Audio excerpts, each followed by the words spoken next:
clase de embriogénesis temprana. Ya hablábamos un poquito acerca de la división celular, donde hablábamos de la mitosis y la meiosis, poniendo pues desde el inicio pues más énfasis en lo que respecta a la meiosis. De eso comenzamos a hablar ahorita, porque ya nos centramos en lo que corresponde a la gametogénesis. Espero pues que quede claro que la mitosis es para la división celular de los tejidos somáticos, y la meiosis pues es un proceso de división celular para las células germinales o para las células sexuales, con el objetivo pues de la procreación de nuevos organismos multicelulares, pues en nuestro caso el hombre, ¿verdad? Entonces, que quede claro, ¿verdad?, que el producto de una división celular mitótica son dos células idénticas genéticamente a la célula progenitora, y en la división meiótica pues hay 4 células resultantes con la mitad de la carga de material genético, o sea, células haploides, y en la mitótica son células diploides. Con esa base pues continuamos vamos a continuar pues la clase, ya la parte 2 de la embriogénesis temprana. Y pues yo espero siempre preguntas, o espero ¿cómo se llama? Espero que cualquier duda que exista, no sé, estas clases se prestan para mucha duda, hay mucho juego de palabras, ¿verdad? Entonces este juego de palabras o este juego de conceptos puede generar dificultad para poder afianzar el material pues a nivel para que lo asimilemos, pues. Entonces es bueno que hagamos dudas. Yo aún tengo que ir regresando a veces para afianzar algo, porque se le va, o sea, hay palabras ya vamos a llegar a palabras que se parecen mucho: citotrofoblasto, sincitotrofoblasto, embrioblasto, el mismo trofoblasto, blastocele. Entonces vamos a ir viendo esos diferentes términos, conceptos, y pueden chivolearse uno si no tiene muy clara la definición, y eso es lo importante. Me interesa más que comprendan y no que se guayabeen, no que se aprendan el concepto, sino que ¿cómo dice?, lo entiendan, lo comprendan. Eso es lo que me interesa, y por eso a mí me gusta valerme mucho de imágenes, porque el solo así como palabras, es muy difícil afianzar todo esto. Más que todo lo que conlleva anatomía, ustedes se van a dar cuenta que si no tenemos la imagen a la par, es muy difícil afianzarlo. Por eso es que anatomía tiene esa característica de teoría, práctica. Yo de veras siento mucho el sesgo de la información que ustedes están llevando. Me preocupa realmente el hecho de la dificultad pues para afianzar estos conocimientos. Uno tiende a comparar los estudiantes de hoy con los estudiantes de antes, y uno siempre va a decir que los de antes eran mejores. No, las condiciones son las diferentes. Entonces por eso es que podemos decir antes eran mejores. No, las condiciones son muy diferentes. O sea, fíjense que yo recuerdo, les cuento una anécdota. Recuerdo una vez que estaba estábamos en una estación de enfermería en el hospital La Paz. Yo estaba poniendo indicaciones de un paciente que tenía, y estaba con un ex compañero, o sea, bueno, compañero pues de estudio, ya médicos por supuesto, estoy hablando de unos 10 años. Y enfrente teníamos a un colega que ¿cómo se llama? Se ha dedicado siempre a la práctica privada bueno, y ahí está en el Hospital Nuestra Señora de la Paz. Y hubo un momento en que el colega, mucho mayor que nosotros, por cierto, el colega sacó para que vean qué viejo es esto, sacó una Palm, ¿verdad? Eran unas como computadoras chiquitas, ¿verdad? Así se llamaban, Palm. No me acuerdo, creo que fueron los precursores de los BlackBerry, creo que por ahí era. Imagínense el tiempo que les estoy diciendo, no hayan salido los BlackBerry, creo que ustedes ni conocieron los BlackBerry, o tal vez sí, ¿verdad? Pero estaba en auge las terminales y la Palm era lo más sofisticado. Sacó su Palm, cosa pequeña, y comenzó a consultar ahí. Y me dice el colega, nunca se aprendió la fórmula, la tiene que estar viendo. Fíjense que en el momento nosotros lo vimos como una, ¿qué? Como algo que, ¿cómo les puedo decir? O sea, como que como médicos tenemos que andar todo en la mente, todo. Toda la información tiene que andar siempre al dedillo o sea, así se maneja, pues así es verdad, y para eso nos estamos preparando. Pero después, analizando la situación, los dos nos quedamos pensando, esta persona en ese momento resolvió una dificultad de alguna fórmula, capaz de algún medicamento, de alguna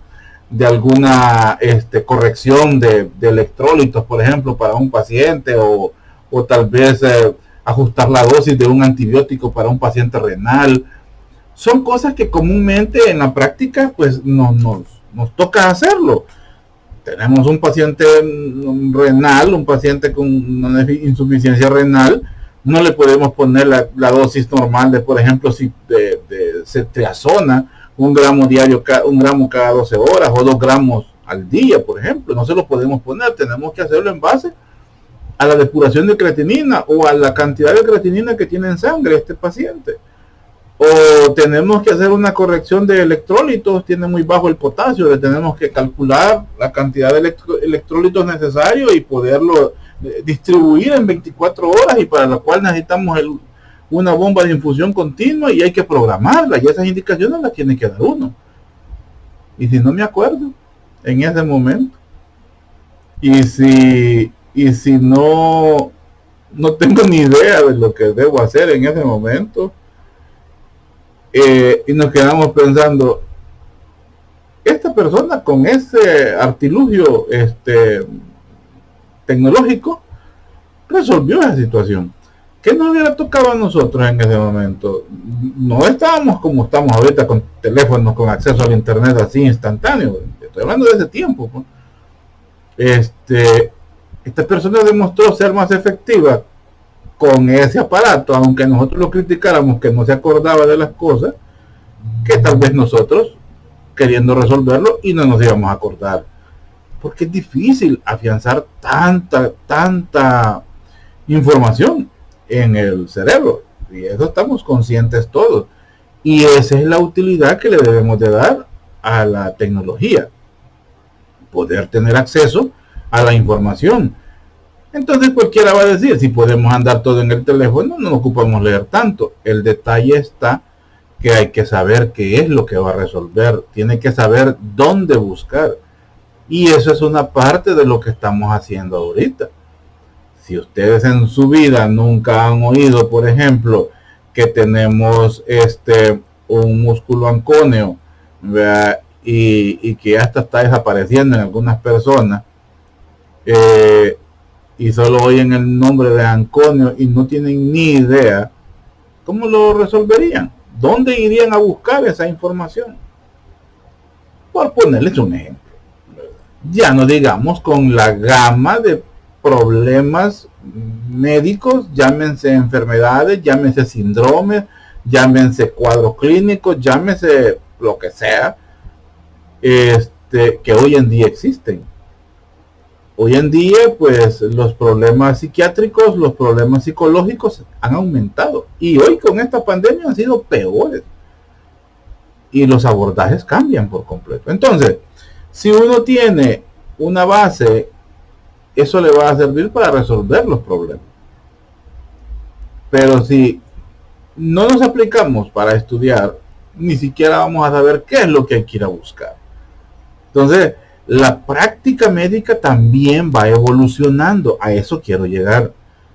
Todo va evolucionando. La práctica que yo tengo médica no es la práctica médica que tienen los médicos con carnet 5000. Yo soy carnet 10.500. Mis compañeros con los que yo me gradué tienen carnet 9000, otros sí, 9000 y algo. Yo me tardé como 2 años en sacar mi carnet, en sacar mi número de junta, mi permiso para poder ejercer. Entonces, los que tienen carnet número 5000 trabajan diferente que como trabajo yo, y ustedes van a trabajar pues mucho más diferente. Cada vez la tecnología se acerca más a la práctica, ¿verdad? Tomar una vena, algo tan sencillo que los médicos de antes no pueden tomar una vena. Bueno, algunos no pueden porque piensan que es algo que solo las enfermeras lo pueden hacer, y los médicos podemos hacerlo y tenemos las bases anatómicas para tomar una vena o tomar unos gases arteriales. Entonces, hoy en día ya existen aparatos que con una luz nos indica dónde está una vena, dónde está una arteria, una luz infrarroja. ¿Y cuánto es el aparato? No vale ni $100. ¿Verdad? Algo tan sencillo. Un Doppler que nos puede decir cómo late un corazón, qué problemas tiene, o podemos oír los latidos del corazón de un feto. Es un aparato que cuesta, ¿qué? $50, $60. Endoscopios que pueden ser utilizados para revisar, como decimos, un oído, evaluar un oído a algún cuerpo extraño que tenga ahí incrustado el paciente, y solo se conecta al teléfono y con la cámara del teléfono pues vemos el video. O sea, un montón de cosas que están llegando y que nos están facilitando la práctica, pero siempre es necesario el conocimiento, las bases, el estudio, y para eso se están preparando ustedes. Entonces, esto, por ejemplo, que estamos hablando ahorita de embriología, esto es básico y esto es importantísimo, así que pónganle cuidado, jóvenes, y relean si es necesario, vuelvan a leer, regresen para que esto pues quede afianzado en su mente. Bueno, sigamos entonces, vamos a continuar pues con la segunda parte de la embriogénesis temprana. Y ese 8 que está ahí se me fue de más. Voy a ver si lo puedo corregir, que es feo. Lo malo que así va a quedar. Vamos a ver. Vaya, lo corregí. Ya está corregido. Bueno, embriogénesis temprana, parte número 8. Parte número 2, perdón. Estoy peor. Parte número 2. Entonces, les decía que íbamos a continuar pues hablando ya específicamente de la meiosis. Como dice ahí, pues es un tipo especial de división celular que conlleva 2 divisiones celulares meióticas, una primera y una segunda, ¿verdad? Una primera división meiótica que es siempre donde hay división, y la segunda pues donde hay reducción. A partir de células germinales diploides se producen gametos haploides. Esa es la base de la meiosis. De células diploides a células haploides. ¿Qué pasa en la primera división meiótica?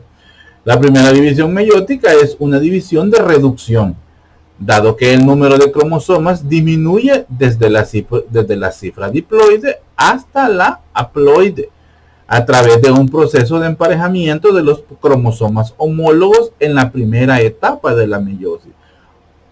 Eso se recuerdan que lo estábamos hablando aquí. Quiero buscar esta diapositiva, aquí está, donde hablábamos de células haploides, ¿verdad? Y luego pasar a células diploides, y donde hay un entrecruzamiento gracias a esta parte que se llama pues centrómero. Quiero volver a donde estábamos. ¿Dónde estaba? Se me fue. Aquí está.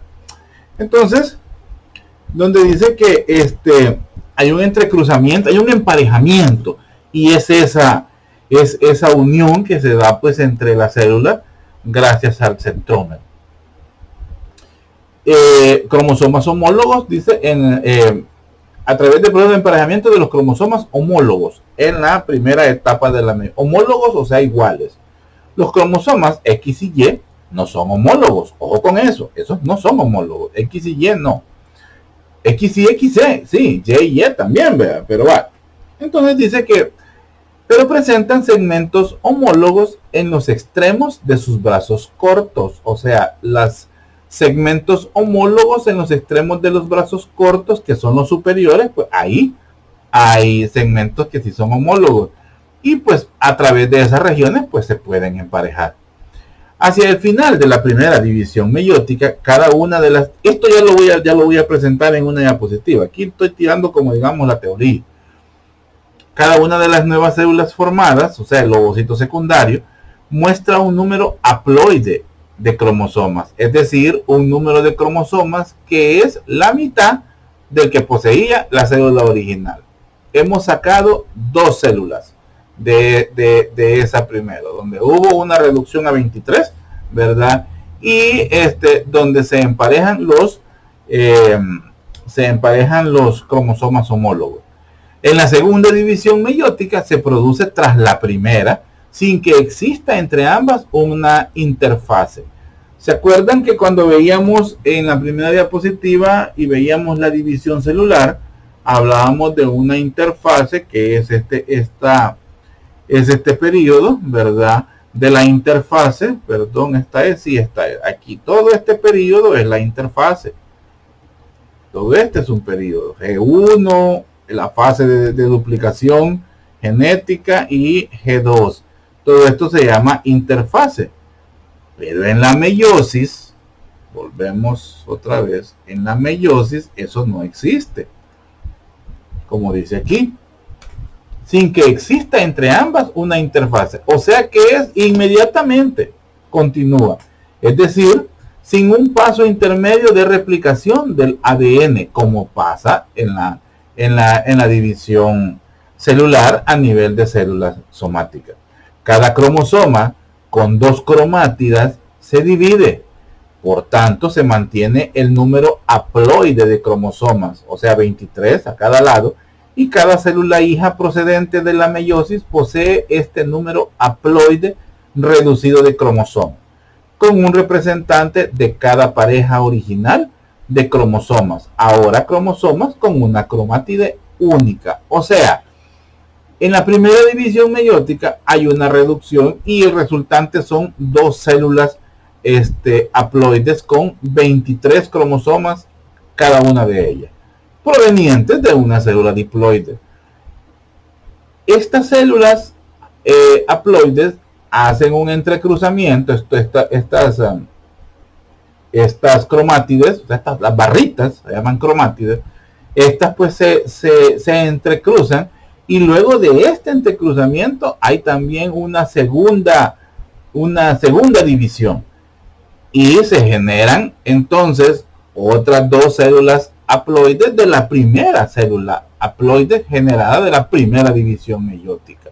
Entonces tenemos ya 4 células haploides que provienen de 2 células ya haploides. Y con esto hay más entrecruzamiento tanto de los genes de un lado como de los genes del otro. Esto que estamos viendo es la base de la gametogénesis. Entonces, para poderlo entender así o en condiciones ya más sencillas, por decir, hablar más sencillo, la segunda división meiótica es similar a una mitosis convencional, excepto por el hecho de que el resultado de una división mitótica es 2 células diploides, similares a la célula diploide original. En cambio, en la primera división meiótica, el resultado son 2 células haploides. Ojo con eso. Parece trabalengua, pero si me lo entienden, ya lo hicimos. El resultado de una división mitótica son 2 células diploides originales a la célula original. originales a la célula progenitora.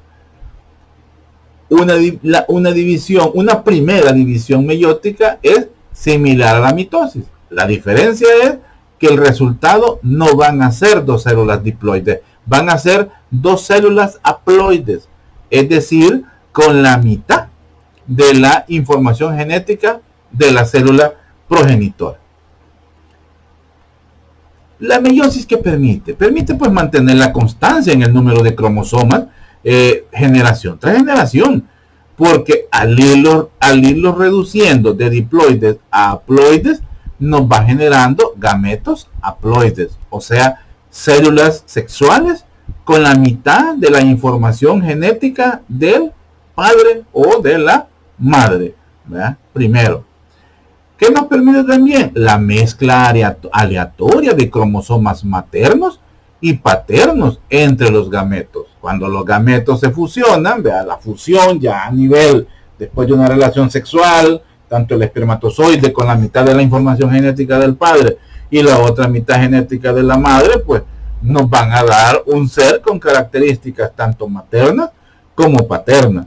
Entonces ese dicho que tenemos de que sos igualito a tu papá es mentira, ¿verdad? Cuando ya nos han dicho así, que es más que todo cuando nos quieren resaltar las mamás, ¿verdad? De que los hábitos negativos que tenemos son herencia del papá. Es un decir. No es así, ¿verdad? O sea, tenemos información genética de ambos en nuestros seres. Si no, pues no pudiéramos, no existiría el embarazo, pues, o sea, solitos pudiéramos decidir embarazarnos y tener hijos, pero necesitamos la contraparte de gametos de nuestro cónyuge, bueno, en mi caso, de mi esposa, para poder generar los 3 hijos que yo tengo. En el caso de ustedes, igual, la información genética de sus padres con información genética de su madre es el resultado de que hoy ustedes estén aquí escuchando y viendo esta clase, pues así pues no hubieran nacido. Y también pues reubica la meiosis, reubica los segmentos de los cromosomas maternos y paternos a través de su entrecruzamiento. ¿Qué se logra con eso? Barajar, como en los naipes, cuando dicen hay que barajar las cartas, o sea, nos revuelve el código, por decirlo así, revuelve los genes y produce una recombinación del material genético. Y entonces esta es la explicación de por qué no nos parecemos con nuestro hermano, que por qué podemos tener algunos rasgos físicos similares. Aún los gemelos idénticos tienen personalidad diferente y tienen características físicas únicas entre ellos, o sea que cada quien tiene su diferencia, pues conductuales también, en fin. Entonces esto es gracias a la meiosis, por decir así, revuelve el código genético y crea otro ser. Si el primer hijo, ¿verdad?, y se hizo una sopa de código genético y con esa se hace el primer producto, y esa misma fórmula se repite en el segundo y se repite en el tercero, qué aburrido. Imagínense tener un hermano que sea igualito a uno, los que tienen hermanos, ¿verdad?, que sea idéntico a uno, y con quién vamos a pelear y con quién nos llevaríamos del pelo, o con quién nos llevaríamos también, ¿verdad? Si fuera idéntico a nosotros no tiene chiste. Pero bueno, comentario aparte, sigamos. Entonces veamos esta para que veamos de lo que les estaba hablando. Es una representación esquemática pues de la meiosis. Así inicia el ¿cómo se llama?, el apareamiento entre los cromosomas, ¿verdad? Esto pues es lo que genera el entrecruzamiento entre los cromosomas en las células, pues en las células diploides. Los cromosomas homólogos pues se van, ¿cómo se llama?, aproximando en esta zona, ya se van aproximando, y luego se van disponiendo ya en pares. Cada par pues cada miembro mejor del par cuenta pues con dos cromátides, como vemos aquí.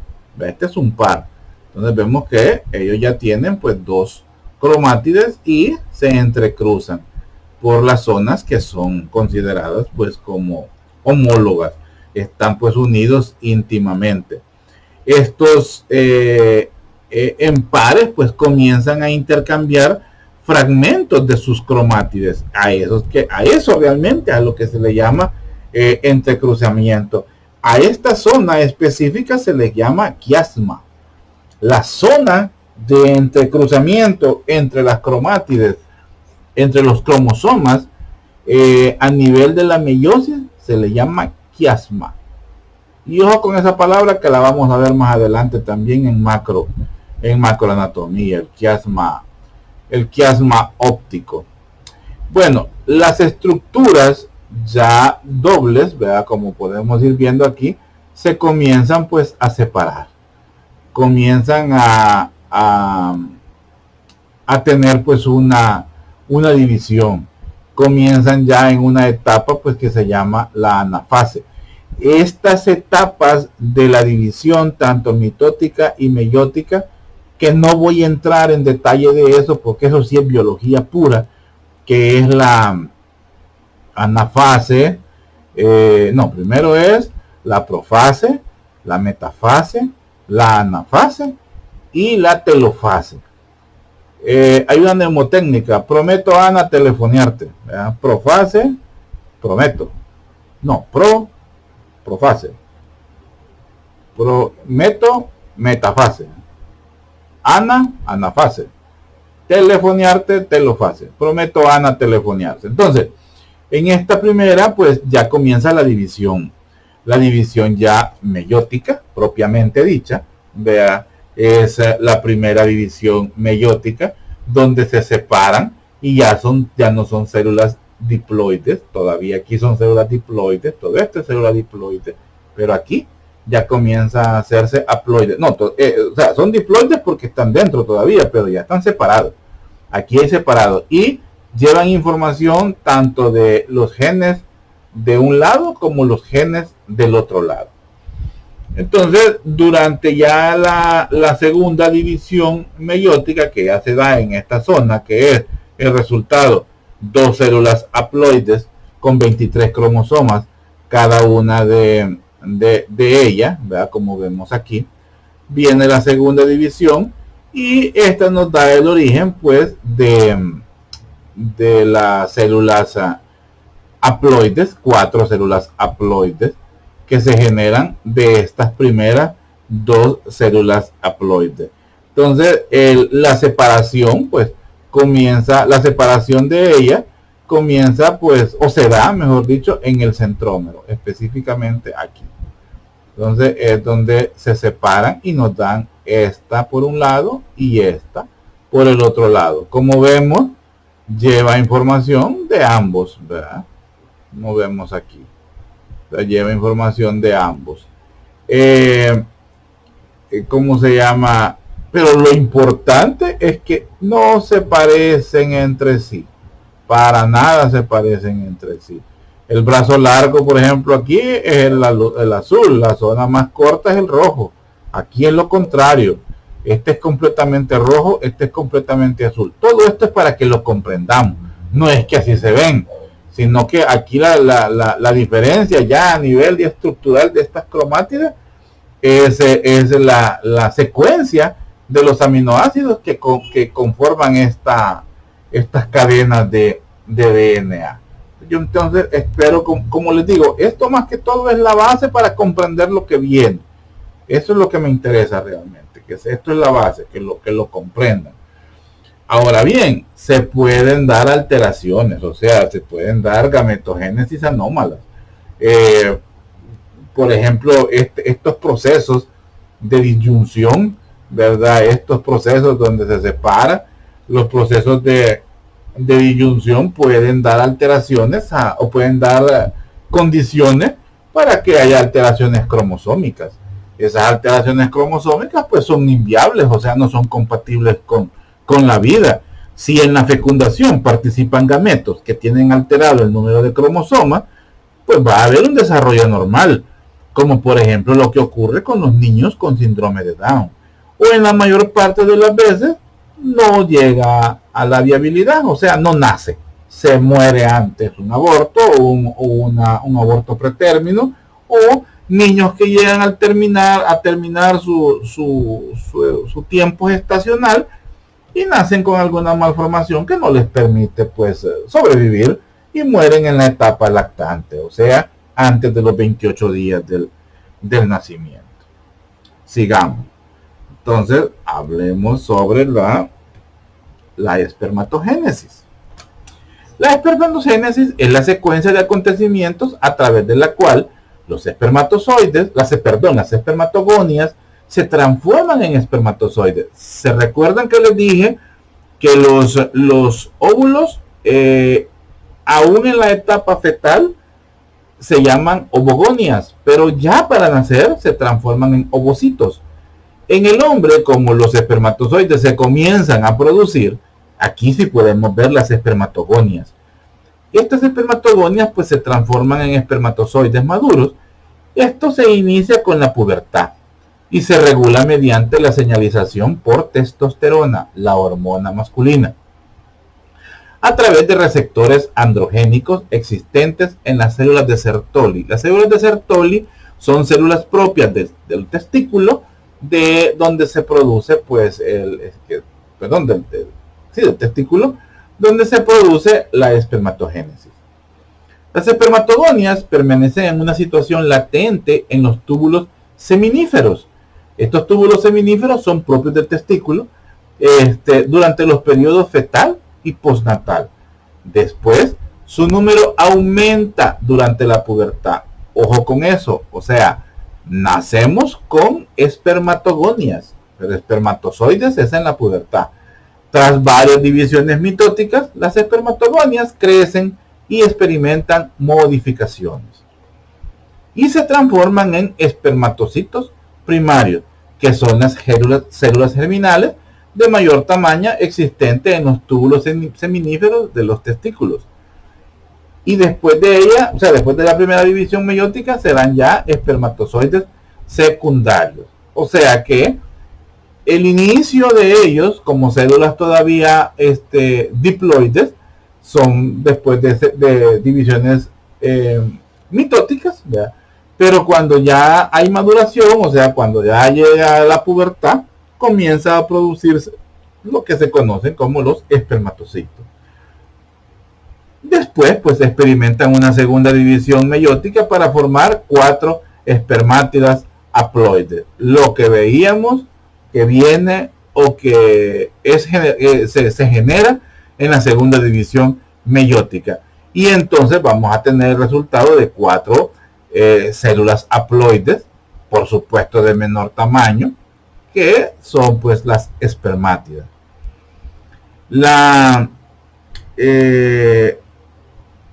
Eso sí, bueno, ahí lo dice, son más pequeños que los primarios, o sea, los espermatocitos primarios son más grandes, los que se generan a partir de la pubertad, pero cuando experimentan la segunda división meiótica, pues estos reducen su tamaño. Recuerden que se hace una reducción, esto repercute en el tamaño, pero estos realmente son los que llevan la información que necesita el ovocito para poder generar vida.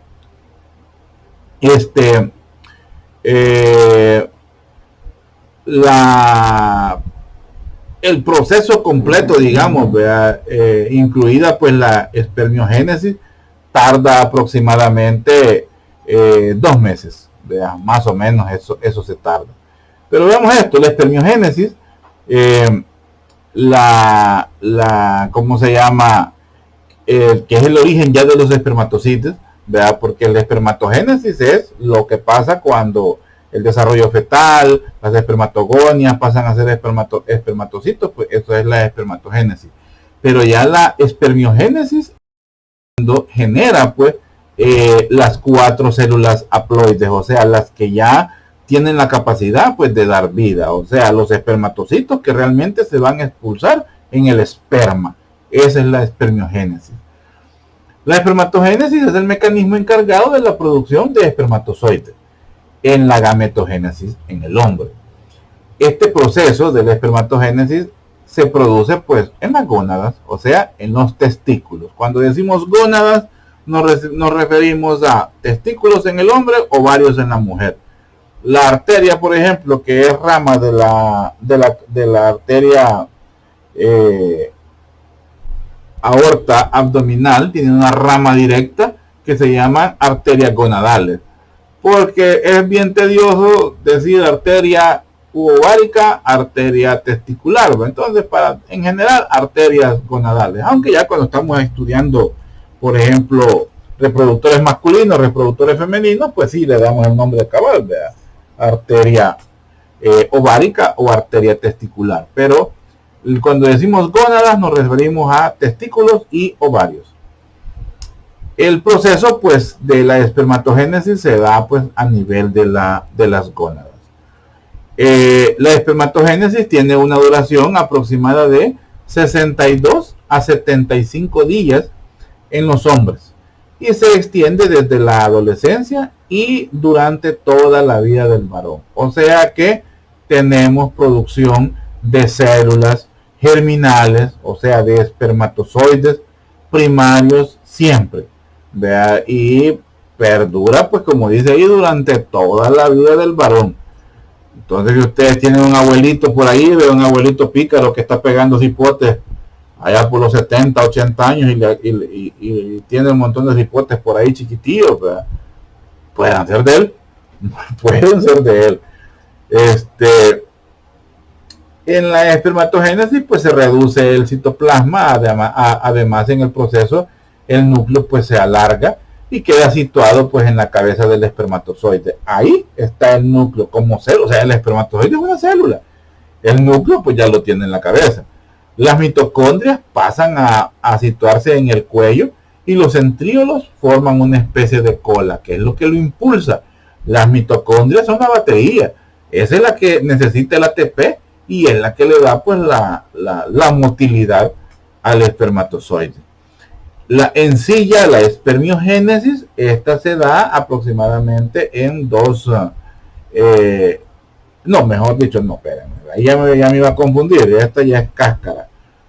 Todo el proceso, incluido la espermiogénesis, o sea, desde espermatogonias hasta espermatocitos y llegando a espermiogénesis, se tarda aproximadamente 62 a 75 días.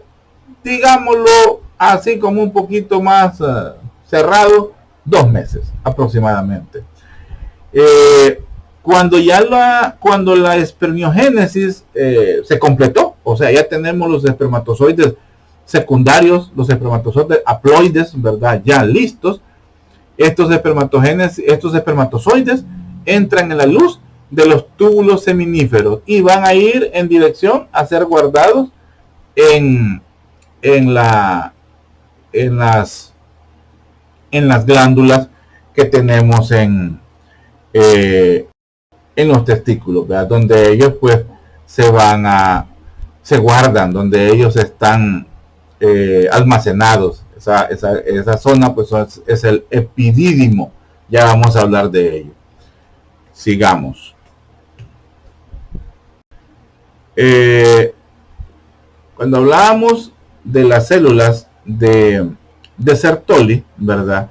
Es en estas de las que estamos hablando. Esta toda es una célula de Sertoli. Aquí tenemos todo el proceso del que hemos estado hablando. Todo el proceso hasta que se forman los espermatozoides. Aquí tenemos las espermátides. Aquí tenemos el espermatocito primario en profase. Aquí todo este es el proceso.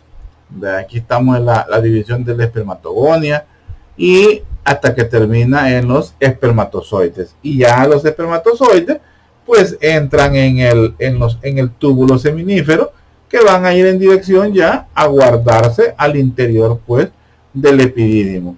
Estos son los túbulos seminíferos. Todo esto que está representado aquí es esta zona de acá. Este es un corte. Esto que está acá es esta estructura que estamos viendo. En esta pues lo vemos. Esto es la luz del túbulo seminífero y todo lo que está alrededor pues es el proceso para la formación pues de los espermatozoides. Es decir, que las células de Sertoli, vea, estas células que vemos aquí, las amarillitas, estas células de Sertoli pues se encuentran revistiendo los túbulos seminíferos. Esto es el túbulo seminífero. Revisten todo el túbulo seminífero y sostienen, por supuesto, y nutren a las células geminales masculinas en desarrollo. Y son ellas pues las que están implicadas, las células de Sertoli, son ellas las implicadas, son las encargadas de la espermatogénesis. El estímulo necesario para este trabajo es gracias a la testosterona. Vea, la testosterona pues es el estímulo que se necesita para que se vaya desarrollando pues todo este proceso de la maduración en la espermatogénesis. O sea que el estímulo que se produce en las células intersticiales, que son las que están alrededor, porque al interior del túbulo seminífero encontramos las células de Sertoli, pero en la periferia, o sea, en el intersticio, lo que está alrededor son unas células de Leydig, así se llaman, células de Leydig. Estas células de Leydig son las que reciben el estímulo de la testosterona, y este estímulo es el que coordina toda la espermatogénesis. Ojo con eso, puede hacer pregunta. Ya los espermatozoides formados, ¿verdad?, son transportados de forma sin ir corriendo, o sea, no es un proceso, o sea, ¿cómo les podría decir? Cada cuánto eyacula el hombre, ¿verdad? O sea, no hay una prioridad como existe en la mujer. En la mujer hay una prioridad de maduración de los ovocitos, ¿verdad? Desde las ovogonias, no, de la ovogonia no, porque eso ya fue adentro del feto, o sea, de adentro de su madre. Ya sea después del nacimiento, la maduración de los ovocitos, ¿verdad? Para tener un ovocito secundario listo para poder fusionarse con un espermatozoide. La mujer mes a mes tiene que estar en este proceso, en el hombre no existe eso. Entonces, tiene un almacenamiento, ¿verdad?, en las glándulas de Sertoli, y cada vez pues lo va a ir produciendo. Entonces, el transporte de los espermatozoides a través de los túbulos seminíferos, pues no es un transporte activo, es un transporte realmente de forma pasiva. Permítanme, tengo una llamada ahorita, voy a poner pausa. Permítanme. Perdón, ya cortamos. Lo fregado es que no me acuerdo dónde iba. Permítanme, voy a volver. Aquí está. Entonces, pues, hablábamos de eso, del transporte de los espermatozoides, pues es poco a poco hacia los túbulos, a través de los túbulos seminíferos, es esto que estábamos viendo acá. Fíjense que no me había fijado, aquí está el corte, este es un túbulo seminífero. Todo esto aquí, que es el intersticio, estas son las células de Leydig. Aquí es donde hace efecto la testosterona. Las células de Sertoli están en la luz, están bordeando la luz, al interior de la luz. Esas son las células de Sertoli, las que se encargan de la producción de los espermatozoides, por estímulo pues de la testosterona. Los espermatozoides viajan a través de esta luz, de este tubito de adentro, viajan hasta confluir, ¿verdad?, en estos túbulos seminíferos, llegan pues a confluir todos en el epidídimo. Ahí comienzan a guardarse a partir de la pubertad, a partir de que ya tenemos la madurez, ¿verdad?, funcional, estos espermatozoides. Podríamos decir entonces que al nacer, pues los hombres nacemos con el epidídimo seco, sin carga, y ya después de la adolescencia pues se comienzan a cargar, ¿verdad?, y a cargar pues de espermatozoides. Y el epidídimo, pues como lo vemos aquí, es realmente un conducto, también es un conducto alargado y enrollado. Es una maraña, es un laberinto de tubos aquí prácticamente, y el cual pues confluyen donde se ensancha un poco en el conducto deferente, que es este que tenemos acá. el conducto, el conducto deferente, que es este, es el que transporta los espermatozoides hasta propiamente la uretra, ¿verdad? Donde desembocan en la uretra cuando hay una comunicación a nivel pues de la próstata. Este conducto pues deferente suben y yo no sé si tengo, no le puse cuidado a tener una diapositiva. Aquí está, voy a retomarlo más adelante, pero aquí está. Este es el epidídimo y todo este es el epidídimo, y aquí vemos el viaje de los espermatozoides. Este es el conducto deferente. El conducto deferente se hacen abdominales. Y buscan en la dirección posterior de la vejiga a incrustarse o a ser internos en la próstata, donde se unen con las vesículas seminales, ¿verdad? Hay también unas vesículas prostáticas también en esta zona, y es cuando ya desembocan, pues va a hacer la desembocadura a nivel de la uretra. Entonces este es el viaje de los espermatozoides. Más adelante hablo de esto, pero aquí pues se me vino y no me gusta quedar en el aire. A ver, voy a volver a donde estábamos. Estábamos aquí estamos. Entonces pues así es el viaje de los espermatozoides, desde las células de Sertoli a túbulos seminíferos, epidídimo, conducto deferente y uretra.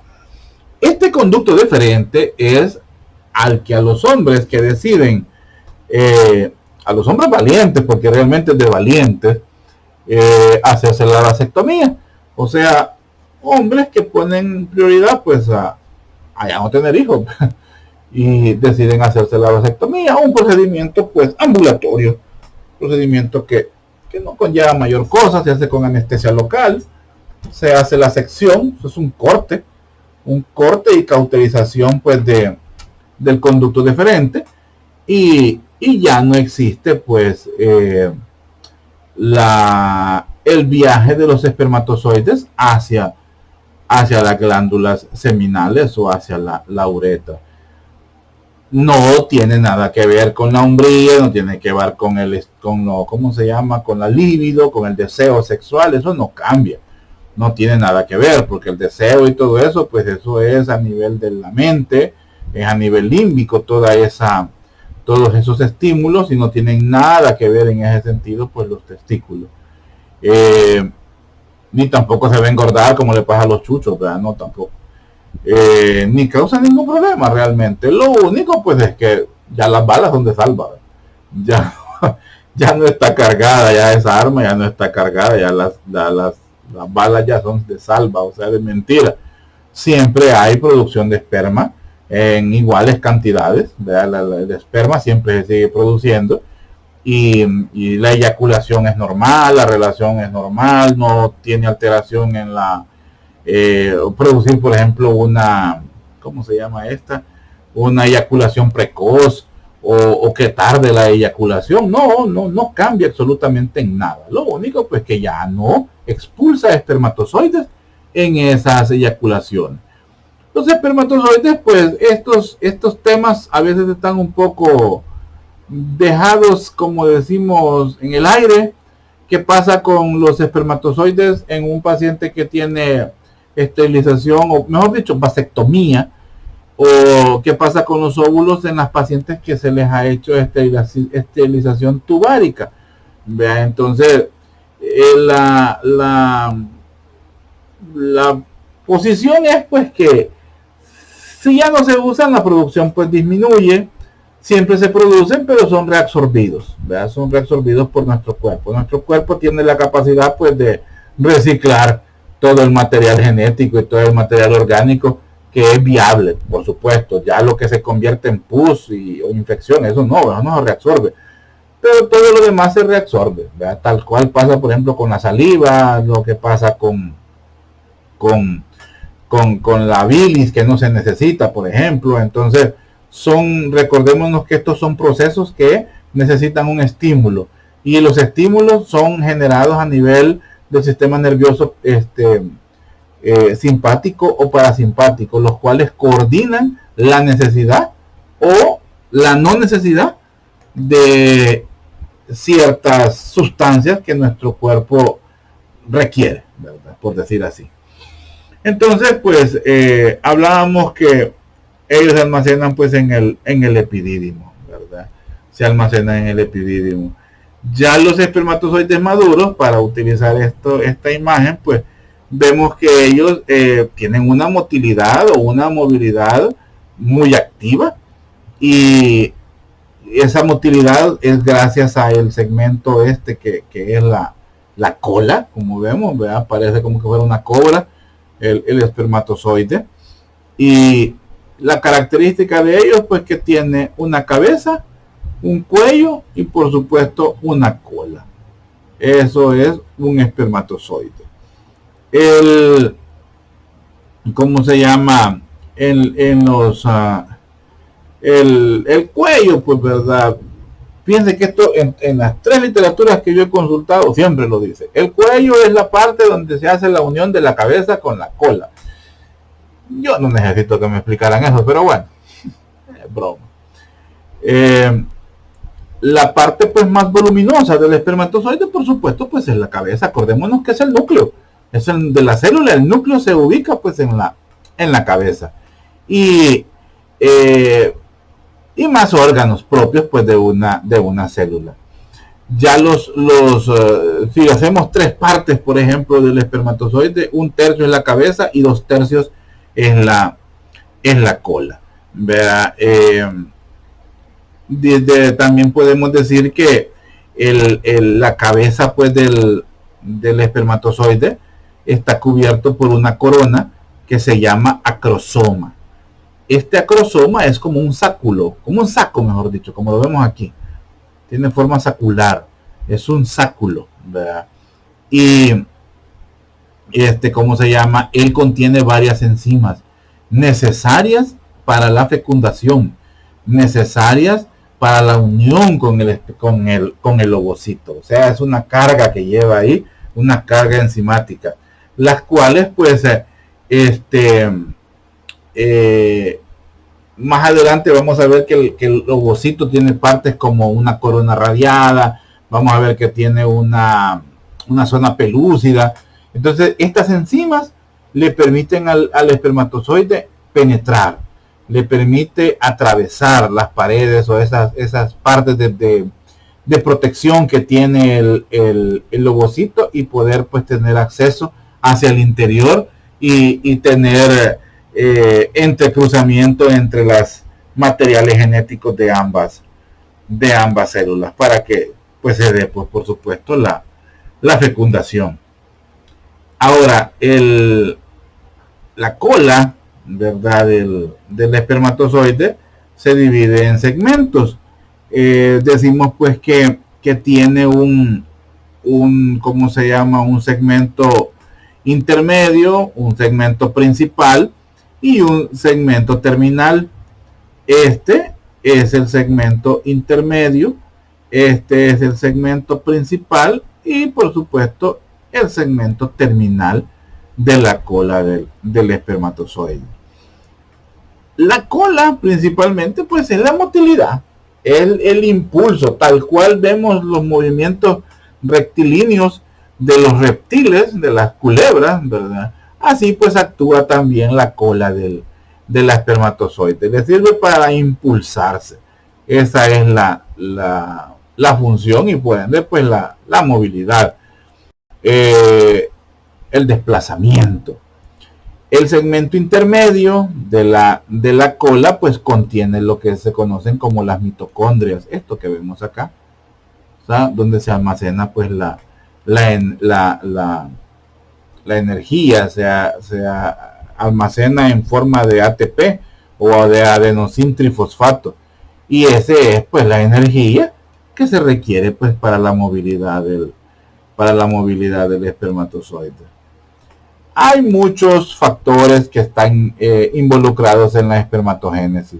Por ejemplo, pues en estudios recientes se ha visto que el ácido retinoico, la vitamina A, proteínas de, de algunas de la BCL2, son células que están implicadas en la maduración de células germinales y, y todos estos estímulos pues tienen mucho que ver en la supervivencia en las diferentes fases por las que pasa el espermatozoide. Ahora bien,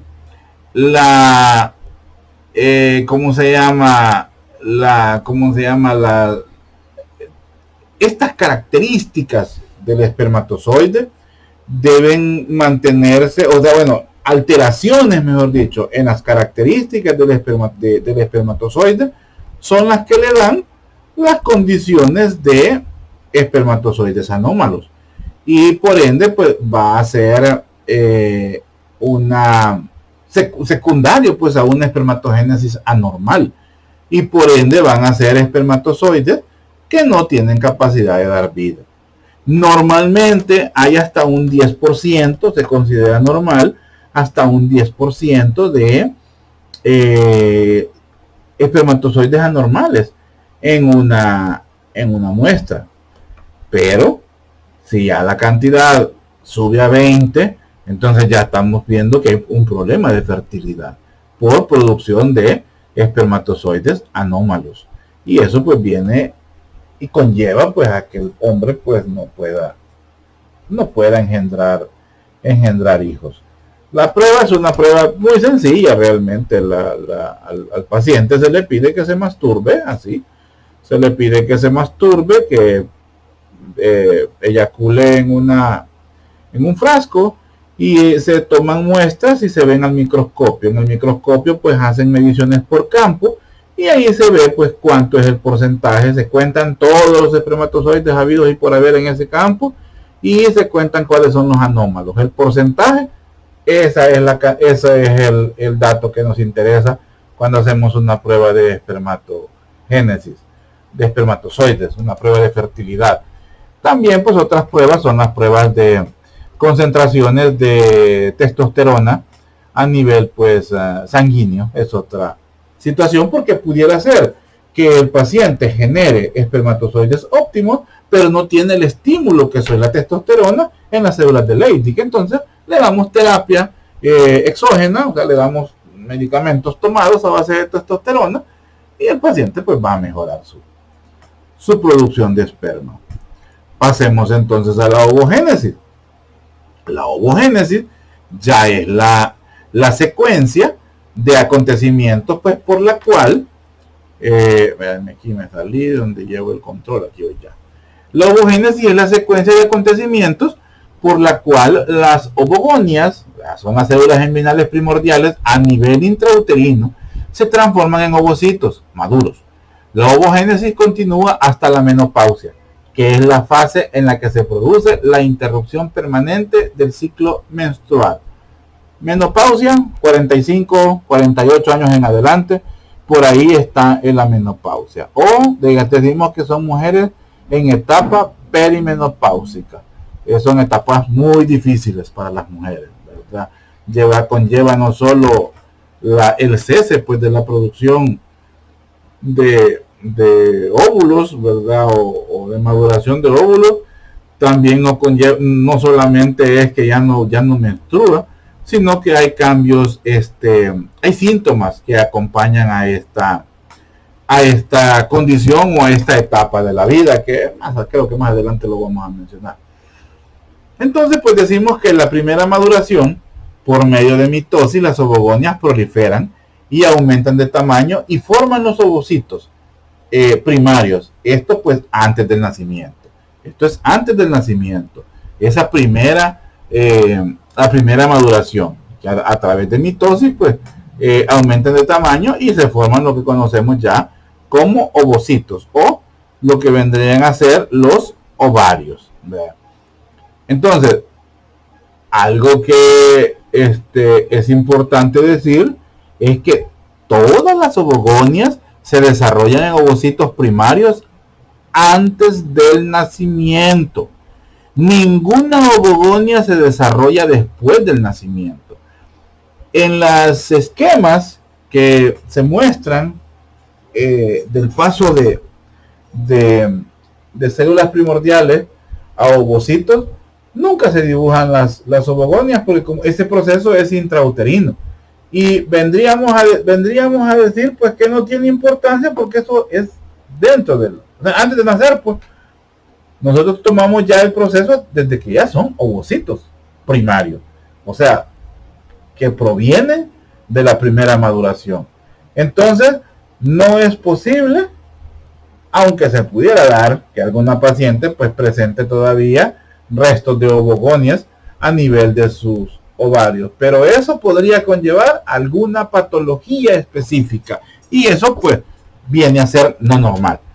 Entonces las ovogonias se convierten en ovocitos antes de que nazca, antes de que del parto pues de esa niña. En esta etapa de tejido hay células de tejido conjuntivo que las rodean, formando una capa única de células foliculares aplanadas. El ovocito primario rodeado por esta capa de células constituye un folículo primordial. Esto es a nivel ovárico, o sea, estamos en el ovario, esto no se ha liberado todavía. Todo este proceso se está llevando a cabo dentro del ovario. Se hace lo que se llama folículo primordial, o sea, es un ovocito que está en proceso de maduración. Los ovocitos, el ovocito que va a ser liberado en un ciclo menstrual, que si la mujer queda embarazada es un futuro niño, pero si la mujer no se embaraza es una futura menstruación. Ese ovocito es el que está pasando por todo este proceso. O sea, en cada mes entra este proceso, ¿verdad? Y que es lo que conocemos como ciclo ovárico. Más adelante lo vamos a ver. Entonces se va desarrollando y va pasando por diferentes etapas. Por ejemplo, ahorita veíamos de que gracias al recubrimiento de tejido conjuntivo entramos en lo que se conoce como folículo primordial. Con el aumento de tamaño durante la pubertad, las células epiteliales foliculares adquieren una morfología cúbica y más tarde cilíndrica, formando entonces el folículo primario. El ovocito primario se rodea pronto de una cubierta de material glucoproteico, acelular y amorfo, que es lo que se conoce como la zona pelúcida. Zona pelúcida pues le da energía, protección, resguardo a este ovocito. Esta zona pelúcida se mantiene aún después de ser liberado, después de ser ¿cómo se llama? Liberado en cuando se da la ovulación, ¿verdad? Entonces, pero este proceso, ¿cómo les puedo explicar? Son procesos que llevan una coordinación y llevan un tiempo. Por ejemplo, en las células foliculares, ¿verdad? Las propias del folículo, que es la que rodea al ovocito primario, estas segregan a una sustancia que lleva el nombre de inhibidor de la maduración del ovocito, ¿verdad? Que mantiene detenido el proceso de la meiosis del ovocito. O sea, él mismo tiene la señal necesaria para evitar que se madure. ¿Por qué? Porque solo uno se debe liberar. Si no existiera esa sustancia en las células foliculares del folículo primario, que es la cubierta del ovocito, todos madurarán de una sola vez y se liberarán cuantos óvulos, ¿verdad? Entonces, claro, pero ese proceso se da en algunas ocasiones y son, por ejemplo, los partos gemelares. Eso es otro pisto, lo vamos a hablar, ustedes lo van a ver cuando ya estén allá con, ¿cómo se llama esto? Con ginecología y obstetricia. Ahí van a ver ya los procesos de gemelos y partos ¿cómo que se llama esto? Se llaman partos múltiples, algo así se llama, cuando salen más de 3 y hay problemas a veces que son por inseminaciones in vitro, pero esa es harina o leña de otro costal. Bueno, Entonces, ahí en el folículo primario se encuentra un inhibidor de la maduración del folículo, porque va a llegar un momento en que le va a tocar a él ser el que se madure. Ahí esa sustancia deja de hacer su acción y el folículo, pues, el ovario, perdón, el ovocito continúa su proceso de, de meiosis, ¿verdad? Para poder ser liberado a futuro.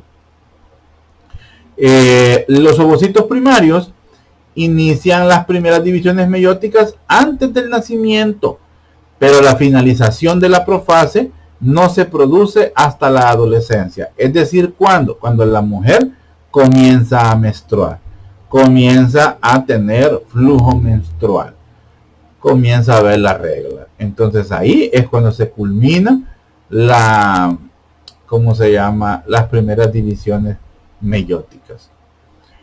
Pasemos a la segunda maduración.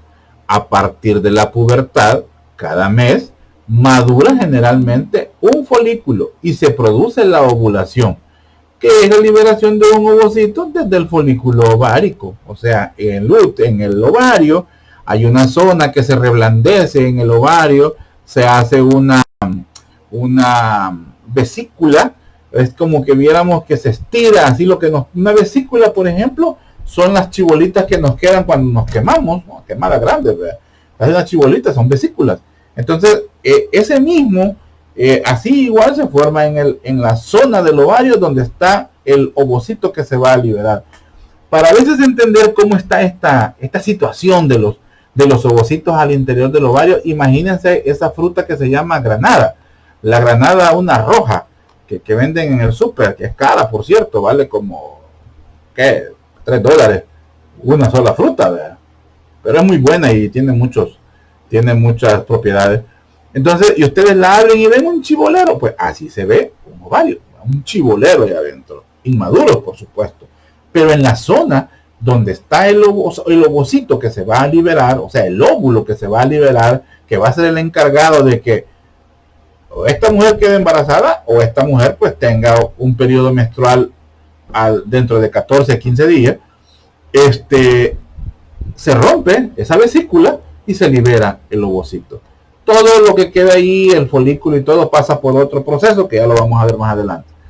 Entonces, y se produce lo que se llama la ovulación, o sea, la liberación de un ovocito desde un folículo ovárico.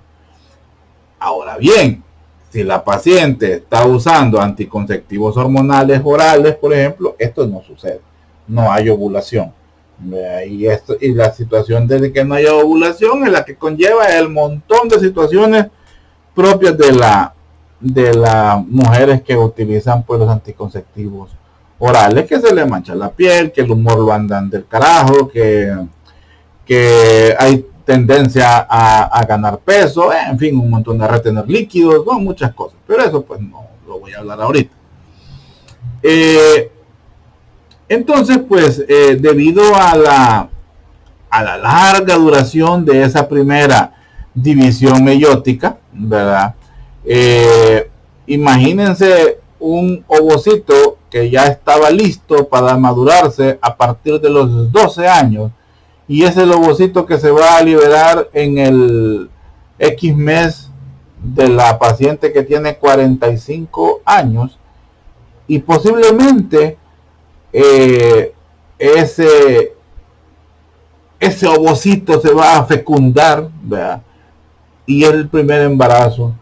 Eso lleva muchas situaciones que vienen a predecirnos que va a haber ¿verdad? Errores en el embarazo si se diera, o porque hay problemas en la disyunción, o sea, en la formación, en lo que hablábamos de la formación de las células haploides, y el código pues genético en ellas pues puede estar erróneo, extraño, y si fuera viable y llegara a término un embarazo con un ovocito viejo, hay mucho riesgo de que no sobreviva el primer año de vida, sea un síndrome de Down, sea una anomalía en cualquier parte del cuerpo, en fin, pero es debido a lo viejo, y así, en seco decirlo, a lo viejo de los ovocitos.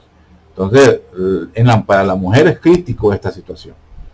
Es muy crítica. Yo tengo colegas, amigas de mi edad, por supuesto, 45 años, sin hijos.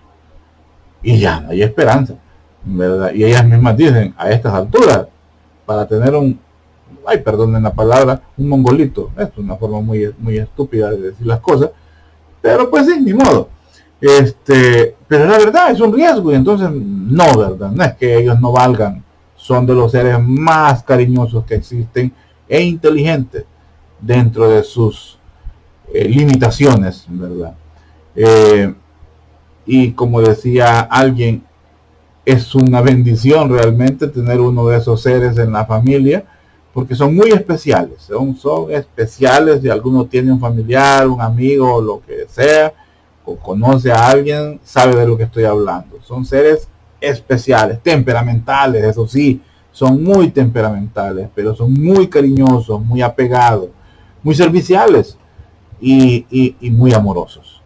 Pero eso sí, no hay que hacerles algo malo porque son muy temperamentales. Bueno, entonces pues por esa larga duración pues de la primera división, debido a la naturaleza de la maduración de los ovocitos o de los gametos, pues en la mujer pues se tienen esos errores, y uno de ellos puede ser, por ejemplo, la falta de disyunción. ¿Cómo se llama? En la ovulación, pues el núcleo del ovocito secundario pues inicia ya la segunda división meiótica, pero solo progresa pues hasta la metafase, momento en que ahí pues se detiene la división. O sea, comienza cuando ya es liberado. Cuando ya es liberado comienza la segunda, pero solo llega hasta la metafase. Hasta ese momento llega. Cuando se detienen en la profase, que es la etapa antes de liberarse, pero ya están maduros y están próximos a liberarse, se le llama dictioceno.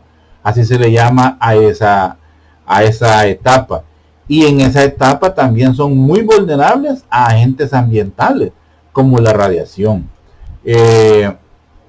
La radiación, o sea, ese es el gran cuidado que tenemos que tener los médicos y pensarlo a la hora de radiar pacientes, a la hora de dejar exámenes.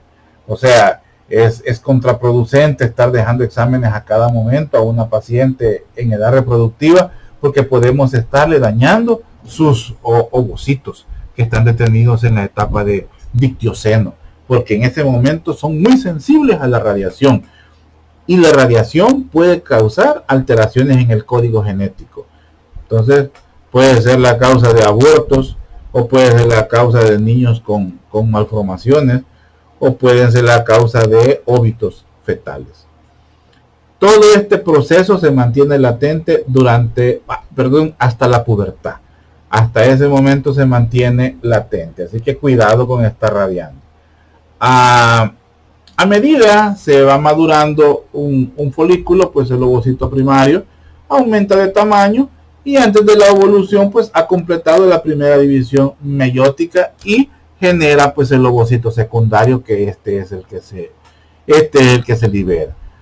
Entonces la maduración, ¿verdad?, de estos ovocitos comienza pues en la pubertad, más no la producción ya no hay. Sin embargo, en el hombre la producción continúa después de la pubertad.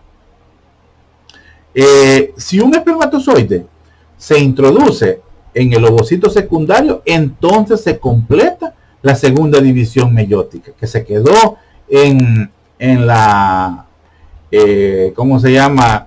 Esta se quedó a nivel de la metafase. Sí, a nivel de la metafase, la